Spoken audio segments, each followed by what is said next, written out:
Hello friends, இன்றைக்கி நம்ம ஒரு ஹெல்த்தியான சாண்ட்விச் ரெசிபி பார்க்க போகிறோம். நான் இதை வீட் பிரெட் வச்சு பண்ணியிருக்கேன்.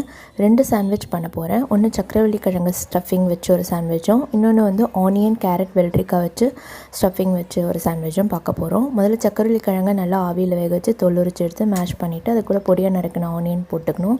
தேவையான அளவு உப்பு, கொஞ்சம் கரம் மசாலா தூள், கொஞ்சம் மிளகுத்தூள், கொஞ்சம் சாட் மசாலா தூள், கொத்தமல்லி தலைகள் இதெல்லாம் போட்டு நல்லா அதை கலந்து வச்சுக்கணும்.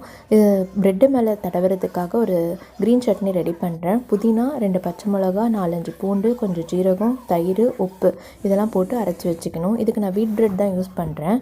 வீட் பிரெட் எடுத்து அந்த க்ரீன் சட்னி அப்ளை பண்ணிவிட்டு நறுக்கிற ஆனியனு, வெள்ளரிக்காய், கேரட் போட்டு மேலே பெப்பர் பொடி போட்டு நம்ம பட்டரில் டோஸ்ட் பண்ணி எடுத்துக்கணும். அதே மாதிரி கலந்து வச்ச சர்க்கரை கிழங்கையும் எடுத்து ப்ரெட்டுக்குள்ளே ஸ்டஃபிங் பண்ணி அதையும் பட்டர் நெய் போட்டு நல்லா ரோஸ்ட் பண்ணிங்கன்னா சூப்பராக வரும் ரோஸ்ட்டு. Sandwich ready friends. செஞ்சு பாருங்கள் ஃப்ரெண்ட்ஸ். லைக் பண்ணுங்கள், ஷேர் பண்ணுங்கள், சப்ஸ்கிரைப் பண்ணுங்கள். Thank you friends.